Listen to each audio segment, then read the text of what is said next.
Charles Gave, bonjour. Bonjour.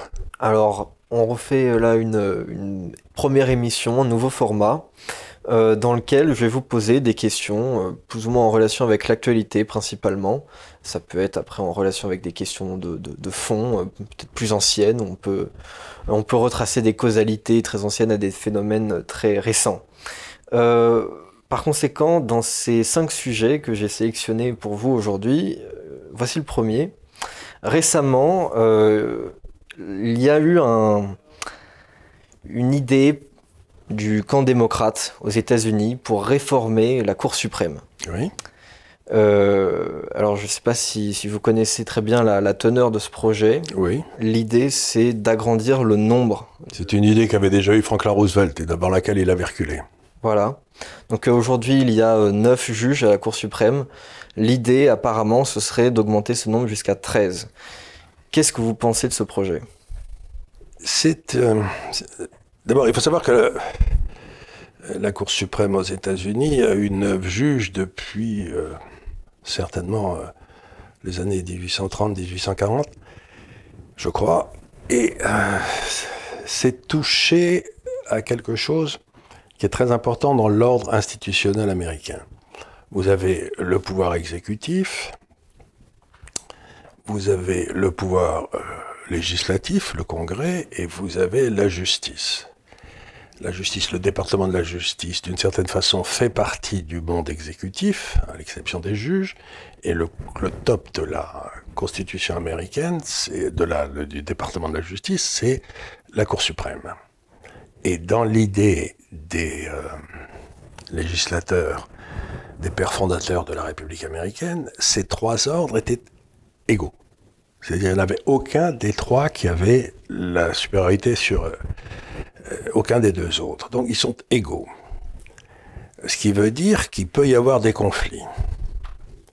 Et quand il y a un conflit, l'idée c'était que le conflit devait être arbitré par l'électorat lors de l'élection suivante, en général, qui était la plus rapide, était toujours celle aux représentants où il y a des élections tous les 2 ans. Donc ce que disaient les législateurs américains, c'est qu'il fallait empêcher qu'un des ordres se mette à l'emporter sur l'un des 2 autres, pour que la séparation des pouvoirs fonctionne.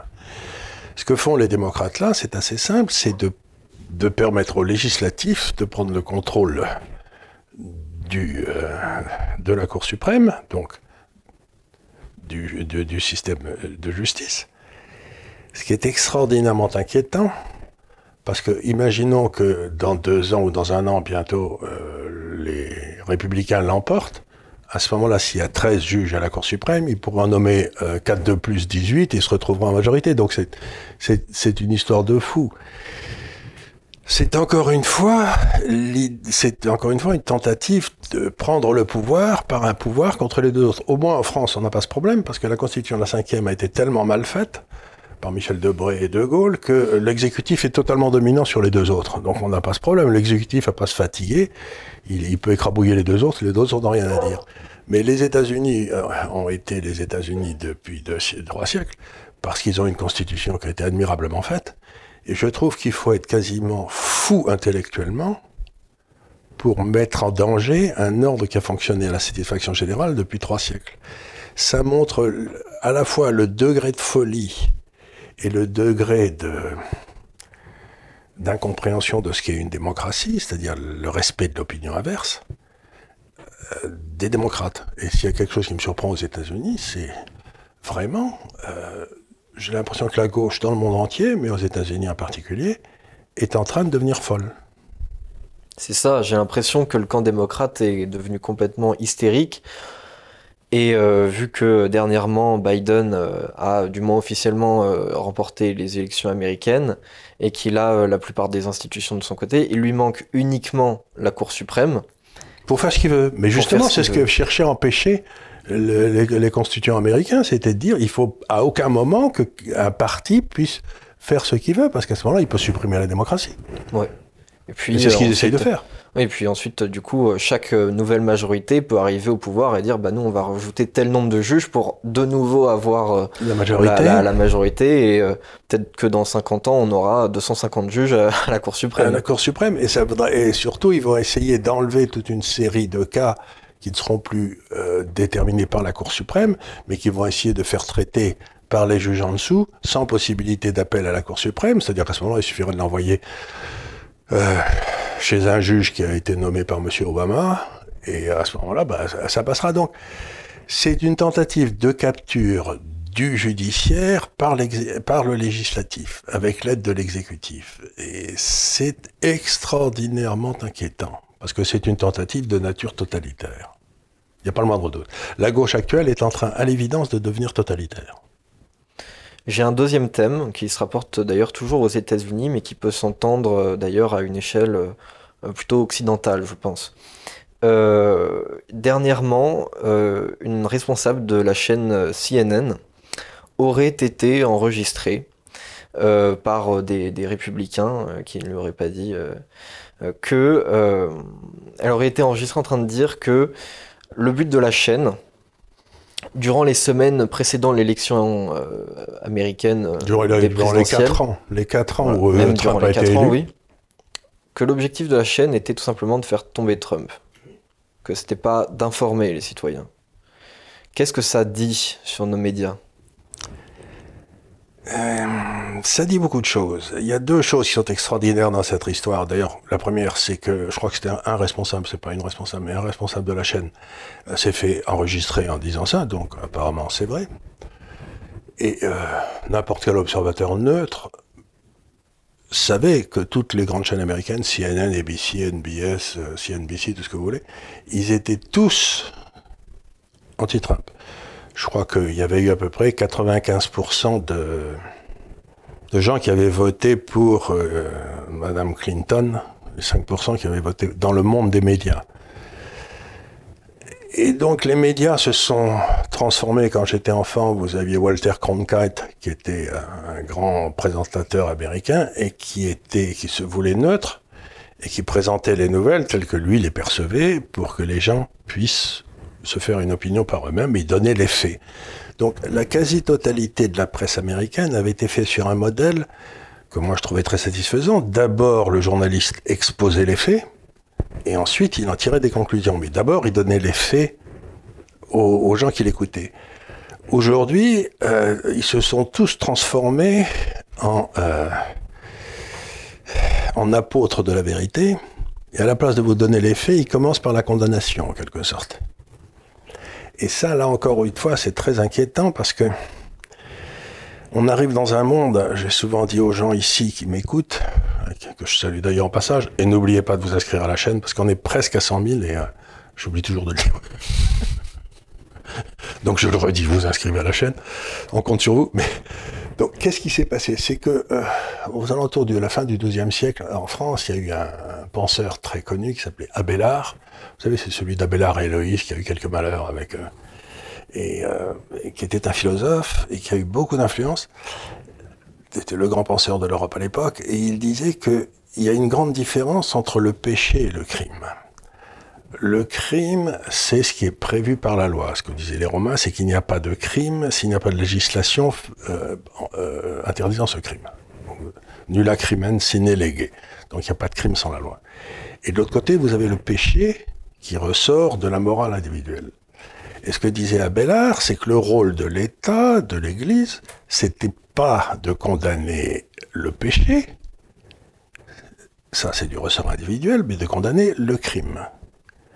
Or, aujourd'hui, cette distinction fondamentale qui a permis la séparation de l'Église et de l'État, etc., cette distinction fondamentale est en train de tomber en brèche. C'est-à-dire que maintenant, par exemple, je vais dire une bêtise, mais c'est le privilège des vieux, mettons que j'ai le droit d'être raciste. Dans la mesure où je ne fais pas de mal à personne, que ça fait de mal à personne, j'ai le droit d'être raciste. D'après l'Église catholique, c'est un péché. Mais dans la mesure où je ne fais pas de mal objectif aux autres, ça n'est pas un crime. J'ai le droit d'avoir mes opinions, de penser que... Eh bien, aujourd'hui, si on vous accuse d'être raciste, même si vous ne l'êtes pas, ce qui est mon cas, on vous dit vous êtes raciste, donc vous êtes condamnable. Donc on est en train de faire merger le crime et le péché, et ce sont les médias qui sont chargés de porter l'opprobre. Mais c'est pas le rôle des médias. On en a eu un exemple absolument parfait, sans vouloir... par exemple, M. Duhamel, apparemment, le patron de la fondation de Sciences Po, n'était pas irréprochable dans un certain nombre de domaines. Hein. Il paraît. Il paraît, c'est ce que je me suis laissé dire. Bon, il paraît qu'il y avait des choses qui se passaient à Sciences Po qui n'étaient pas bien normales. Très bien. Il paraît aussi. Il paraît aussi. Bon, admettons. Mais tant qu'il n'a pas été dévoilé, beaucoup de gens savaient, se taisaient, alors que là, c'était un crime. Donc, ce que je veux dire par là, c'est que le journaliste vous accuse facilement d'un péché, mais n'accuse jamais le crime de ceux avec qui ils sont d'accord. Et quand vous êtes passé devant le tribunal de l'opinion publique, vous êtes mort. Parce que, par exemple, ici, dans cette maison, c'est pour ça que je parle du racisme, ma chère fille avait dit, dans une émission un peu comme celle-là, non, pas dans une émission, c'était sur un Twitter, quelqu'un lui avait envoyé un Twitter en disant il y a trop de blancs dans l'intelligence artificielle. Est-ce que c'est raciste? J'en sais rien. Mais peut-être. Il y a trop de blancs dans l'intelligence artificielle. Et elle avait répondu il y a trop de noirs en finale des Jeux Olympiques du 100 mètres. Ils ont pris la phrase il y a trop de noirs en finale des Jeux Olympiques du 100 mètres et ils ont dit voilà un propos parfaitement raciste. Et vous voyez comment, à partir d'une phrase détachée de son contexte, c'est ce que disait Richelieu, donnez-moi 5 lignes de la main d'un homme et je peux le faire condamner à mort par n'importe quel tribunal. Donc, accuser des gens sur des bouts de phrases, les accuser sur ce qui est un péché et non pas un crime. Par exemple, avoir de l'humour, aujourd'hui, c'est un péché. Vous n'avez plus le droit de rigoler, quoi. C'est très difficile, ouais. Moi, dans les années 80, vous avez eu des films comme Y a-t-il un pilote dans l'avion ou SS 117 au Brésil, où il y avait des trucs qui passeraient pas aujourd'hui, comme moi qui me faisaient hurler de rire, quoi. Donc, grosso modo, on assiste à un appauvrissement extraordinaire de la pensée et du coup de la discussion entre citoyens, parce qu'il y a une série de gens qui veulent nous forcer à parler leur langue. Et j'arrive à ce que je voulais dire enfin. C'est que chez les Grecs, celui qui contrôlait le logos, la parole, contrôlait la cité. C'est-à-dire si les autres utilisaient son langage, il avait gagné. Et on se rend bien compte que le logos français qui avait toujours dominé, rabelaisien, un peu irrespectueux, enfin des grosses bêtises, qu'on se marrait bien, est en train d'être appauvri par des gens qui veulent qu'on ait une pensée pauvre, et si on dit une connerie, tout le monde vous tombe dessus en disant... Et donc, je refuse le droit à quiconque de contrôler mon logos. La façon dont je parle m'est personnelle, et je considère que personne n'a le droit de m'empêcher de parler pour dire ce que je veux. Et pourtant, c'est cette tentative de contrôle de la pensée et de la parole auquel nous sommes soumis. C'est ce qu'avait prévu George Orwell. Donc, quelque part, il y a quelque chose de très malsain qui se passe, où des espèces de demi-éduqués que sont les journalistes essayent d'empêcher les vrais éduqués de parler. Et ça m'inquiète beaucoup. Oui, c'est assez normal, oui. Ben vous dites c'est normal, mais vous remarquez qu'il y a très peu de Français qui s'en plaignent. Ce qui me sidère, moi, dans tout ça, c'est... où sont les Voltaire, ou qui s'occupaient de Calas, ou qui s'occupaient du... Vous voyez ce que je veux dire, il faudrait que les Français commencent à... Si j'ose dire, moi je suis un vieux joueur de rugby, et je dis toujours, il y a un moment dans la vie où il faut ouvrir les boîtes à claques. Vous savez, quand vous êtes sur un terrain, il y en a un qui vous fait vraiment braire. Bon, vous ouvrez la boîte à claques pour lui faire comprendre que ça va bien. Ben, il faudrait ouvrir la boîte à claques contre les journalistes qui nous imposent de parler d'une façon débile. Je trouve aussi que par rapport à ça, en France, il y a un gros esprit d'acceptation. Par exemple, je connais des gens qui pensent à peu près comme moi, qui malgré tout regardent la télévision tout à fait classique, même achètent le journal Le Monde. Je me dis, mais pourquoi ? Pourquoi vous financez des institutions qui vous insultent? C'est quand même formidable. Vous savez, le bourgeois, par exemple, prenons l'art contemporain, vous savez, il y avait un magazine en Angleterre que j'aime beaucoup qui s'appelle The Spectator, qui existe depuis 1830 ou 1840, qui est l'endroit où la droite intelligente, parce qu'on a une en Angleterre de droite intelligente, on n'a pas cette chance en France, mais enfin, il y a une droite intelligence conservatrice en Angleterre qui est tout à fait remarquable, donc ça fait donc quasiment presque 200 ans qu'ils parlent aux gens, et ils avaient trouvé une définition de l'art contemporain que j'avais trouvé admirable. Et l'art contemporain, c'est une conspiration entre les marchands et les artistes pour mettre le bourgeois mal à l'aise. Et c'est exactement votre histoire du monde. Le type qui veut être pris au sérieux en France, il faut qu'il lise Le Monde. Or, ce sont tous des crétins illettrés, qui n'ont pas fait vraiment d'études, qui savent rien. Et vous vous dites, mais moi j'ai cessé de lire Le Monde, ça fait un petit moment, lorsque les Pol Pot a pris le pouvoir au Cambodge. Et juste avant de massacrer 3 millions de personnes. Et je savais que ça allait se passer, parce que c'est toujours comme ça que ça se passe. Et le titre du Monde, c'était « Cambodge libéré, accueil en triomphe, c'est libérateur ». Ben, je m'étais dit, bon, ben, à partir de maintenant, je ne lirai plus jamais Le Monde, et je ne l'ai plus jamais lu. Il y a quelque chose qu'il faut bien que nos auditeurs comprennent, c'est lire ce que disent vos ennemis. C'est une façon très simple aussi de vous embrouiller l'esprit. Moi, ce que je dis aux gens, c'est que je leur dis, je lis les articles de qualité faits par des gens de gauche ou de droite, etc., mais je ne vais pas lire des articles de propagande écrits par des gars qui sont intellectuellement nuls. Si ça vous fait rien, ça m'intéresse pas. Je ne veux pas lire la Pravda. Vous n'appreniez rien en lisant la Pravda, sauf qu'ils pensaient qu'à travers. Mais ça, je le savais dès le départ. J'ai un troisième sujet, où là, je vais essayer de voir ce que vous pensez de ça, notamment par le prisme du libéralisme que vous défendez à travers tous vos ouvrages. C'est vrai que le libéralisme, c'est une doctrine juridique, c'est que tout le monde est égal devant la loi. Ben, je ne connais pas un gars qui est contre. Hein. Tout à fait. D'ailleurs, vous avez écrit un article récemment sur le site de l'Institut des Libertés que j'ai lu qui rappelle le pourquoi du comment du libéralisme. Exactement. C'était la seule façon de contrôler le monstre qu'est l'État, qui est nécessaire. On a besoin d'un État, mais vous ne pouvez pas contrôler l'État en pensant que si vous étiez dedans, ça irait mieux. C'est une erreur, parce que si la structure de l'État est fondamentalement viciée, ben quoi que vous fassiez, vous n'arriverez à rien. C'est ce qui est arrivé à beaucoup de gens. Donc, ce que j'essaie de dire, c'est que on a besoin du Moloch pour maintenir l'ordre chez nous, mais une fois qu'on a donné le pouvoir de la violence légitime à un organisme, la question essentielle et unique de la science politique, c'est comment je vais contrôler ce monstre, moi, citoyen de base, avant qu'il me foute dans un camp de concentration, ce qui est sa tendance naturelle. Donc, grosso modo, c'est ça le libéralisme, c'est comment contrôler la bête, ce monstre qu'on a créé.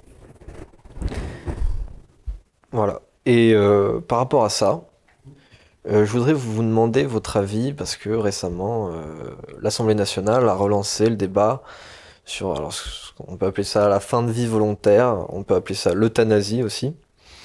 Quel est votre avis là-dessus? Vous savez, je ne sais plus qui disait sur des sujets comme l'euthanasie, le législateur ne doit approcher qu'en tremblant. C'est-à-dire que, justement, revenons à cette force légale de la violence, l'utilisation, le monopole de la violence qu'a l'État. Est-ce qu'il va donner l'ordre aux médecins qui ont juré dans leur serment d'Hippocrate de défendre la vie, de tuer? C'est la question. Et est-ce que les médecins, dans ce cas-là, doivent obéir? Et est-ce que les médecins, s'ils n'obéissent pas à ce qui est une loi, doivent être punis? Ou est-ce que... Donc, je veux dire, il y a des endroits où on touche à des décisions individuelles, à la vie, à la mort, où, à mon avis, le législateur n'a rien à faire, mais vraiment rien à faire. Et moi, je peux vous donner un exemple d'un vieil ami qui souffrait, qui était grabataire, et qui avait une fille que je connaissais. Et il disait à sa fille tous les jours, mais donne-moi une pilule, tue-moi, je n'en peux plus. Ce qui était très dur pour la fille. Et la fille disait, papa, dans le tiroir de ta table de nuit, là, il y a une pilule que j'ai mise. Si tu veux, tu la prends, mais tu vas pas me demander à moi de te la donner. Et ben, il l'a jamais prise. Il l'a jamais prise. Donc, vous voyez, tous ces gens qui disent je veux la mort, c'est comme la vieille dans Les Femmes de La Fontaine, si vous voulez, avec son soir, il tombe, la mort arrive en disant si tu veux, je peux te soulager. Elle dit oh non, ça me fait rien, je préférerais. Donc, grosso modo, s'il y a la décision ultime sur la liberté, d'après Camus, c'était le suicide.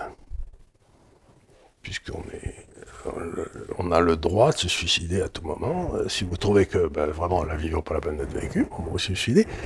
C'est vraiment la liberté ultime, le suicide. Vous enlevez cette liberté, non. Moi, personnellement, je suis contre toute législation sur l'euthanasie parce que l'État n'a rien à y faire. C'est nous amener sur une pente extraordinairement glissante. On voit très bien où ils veulent nous amener. Le but, c'est quand même de tuer les vieux qui ne servent plus à rien. Mais qui ne servent plus à rien en termes économiques. Mais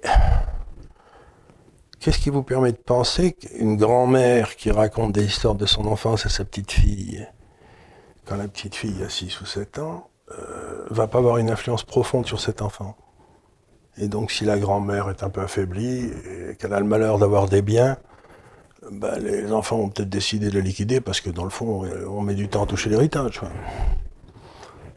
Ce qui est un peu gênant. Donc, quelque part, non, la vie est un endroit où la politique s'arrête. La vie et la mort, la décision de vie et de mort. Non, il ne peut pas y avoir d'intrusion du politique là-dedans. Mais quelque part, est-ce que ça peut pas être, dans une perspective libérale, justement, une libre... Mais vous l'avez toujours? Oui, mais par exemple, pour des gens qui disent, écoutez, si jamais je suis dans un état végétatif qui fait que je ne peux pas décider de faire quoi que ce soit, je veux être euthanasié et qu'ensuite ça arrive. C'est une autre question. La question que vous posez, je l'ai connue dans la famille de la femme de mon fils. Il y a une de ses sœurs qui était donc gravement atteinte d'un cancer. Et elle était sous assistance médicale, vous savez, des poumons, des trucs, des machins, bref. Elle ne pouvait plus prendre la décision, mais elle était complètement inconsciente. Et c'est la femme de mon fils qui a dû prendre la décision d'enlever la prise. Parce que maintenir quelqu'un artificiellement en vie, ça n'est pas la même chose que le tuer. Si vous enlevez la prise, vous ne le tuez pas, parce que dans l'état normal, il ne survivrait pas. Et donc, encore une fois, il ne faut pas oublier, par exemple, sans vouloir introduire des domaines de coûts, mais dans la sécurité sociale, je crois que la moitié des dépenses de santé pour un individu, c'est dans la dernière année, et c'est dans les 3 derniers mois. Est-ce qu'il ne faut pas aussi avoir une réflexion sur... cette espèce d'acharnement thérapeutique en fin de vie, quoi. Est-ce qu'il n'y a pas mieux à faire? Est-ce qu'on ne ferait pas mieux de les mettre dans un couvent de dominicains où ils pourraient réfléchir à leur fin dernière? Ce que je veux dire, c'est pas obligé de penser que...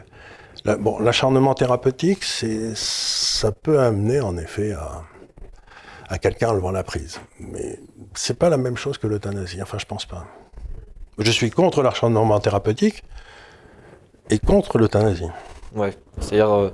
dans le cas où on enlève la prise, c'est plus on laisse mourir plutôt qu'on tue. Voilà, on laisse mourir. D'accord. On laisse mourir. On laisse mourir naturellement. Quelqu'un qui serait mort de toute façon. Alors j'avais un autre sujet un petit peu léger, même si ça commence à dater de quelques jours maintenant.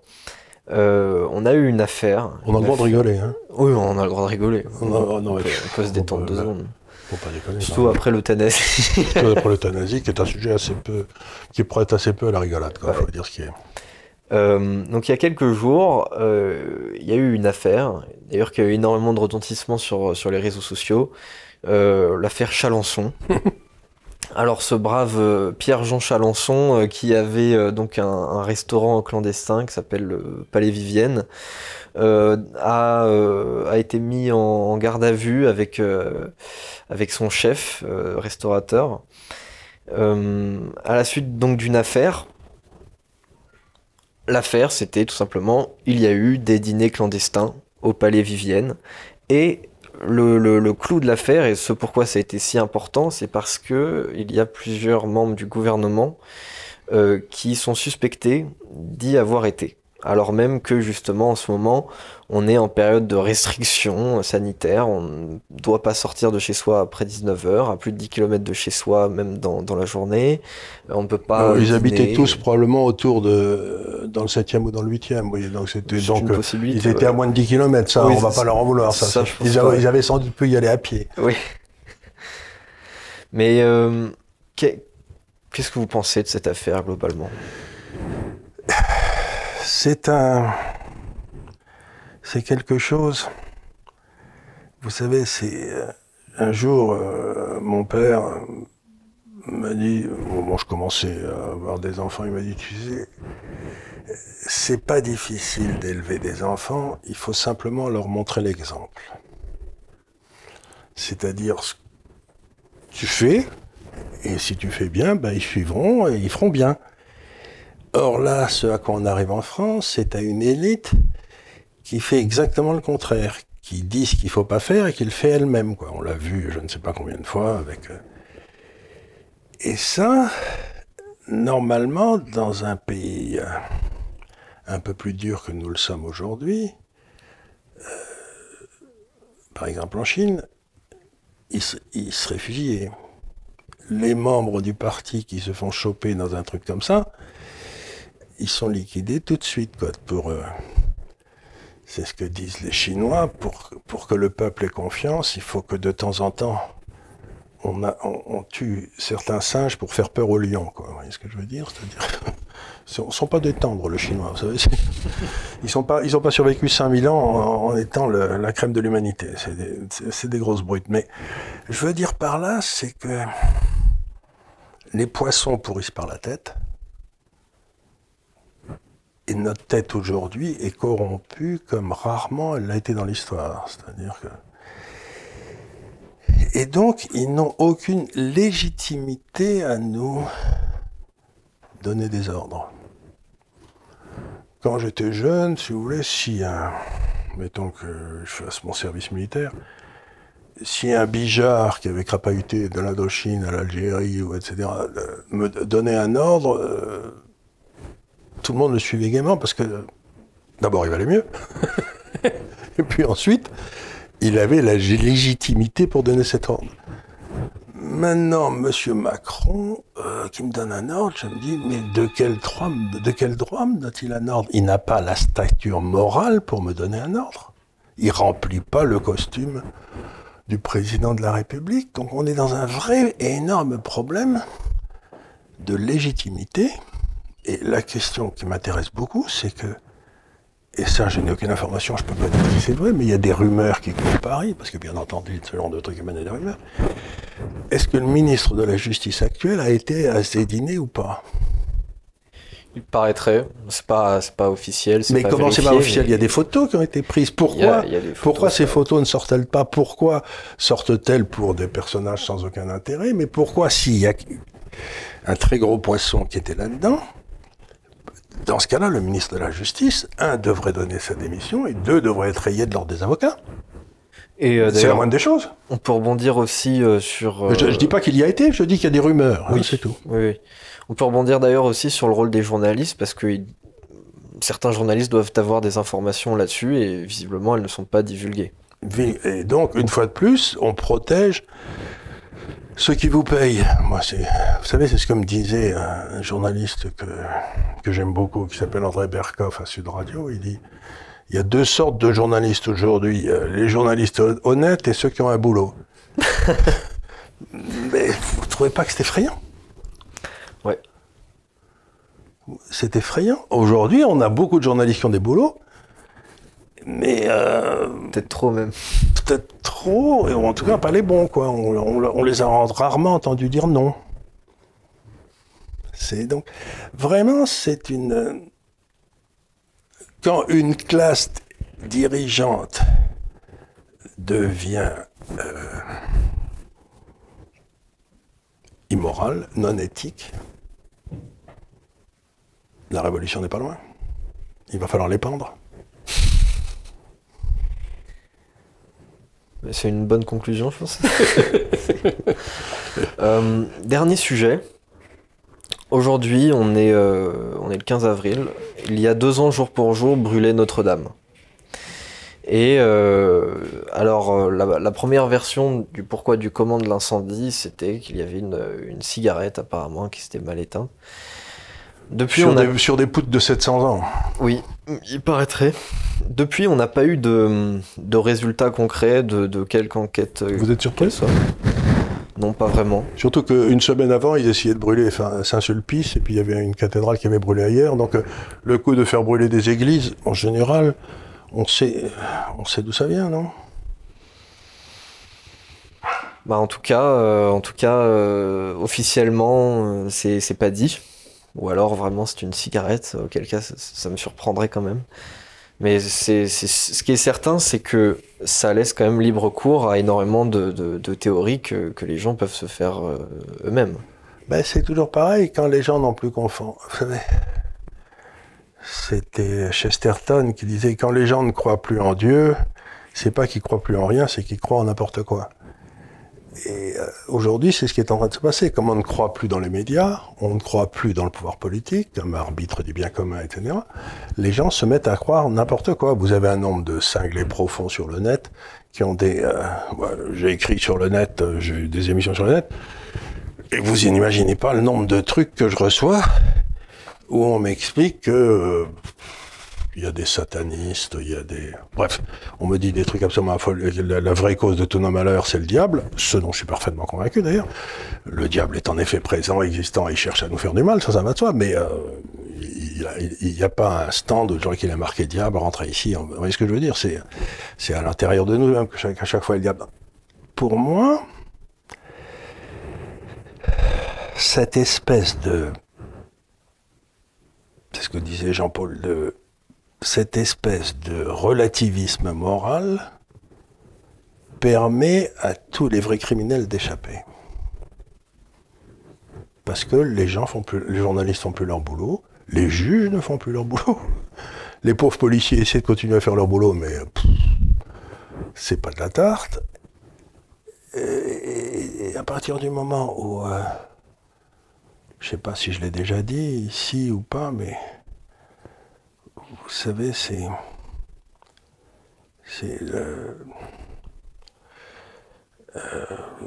n'y a pas de sanction au crime,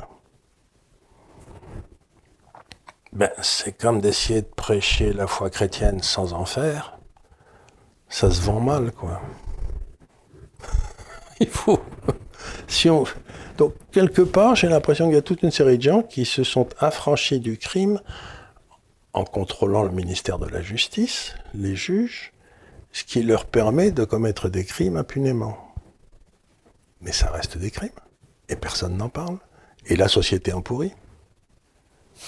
C'est vrai. Donc, que votre oui soit un oui, que votre non soit un non. C'est toujours la même chose. Bon, bah, je crois qu'on a terminé avec cette émission pour la première. Et bah, j'imagine qu'on vous dit à la semaine prochaine. Voilà, vous m'interrogez comme ça, gentiment, et on pourrait appeler ça place aux vieux. Vous savez, il n'y en a qu'un, c'est moi. Parce que vous avez tellement de jeunes couillons qui parlent que peut-être laisser un vieux parler de temps en temps, c'est peut-être pas une mauvaise idée. De temps en temps, ouais, ça peut être pas mal. Il y a des tas de gens qui m'écrivent en me disant « Ah, vous me rappelez mon grand-père !» Il était très bien, mon grand-père. Il n'y a pas de plus beau compliment si je leur rappelle leur grand-père. C'est que c'était un Français convenable. Enfin, c'est ce que j'essaye d'être. Voilà. Merci beaucoup. Bah, merci beaucoup.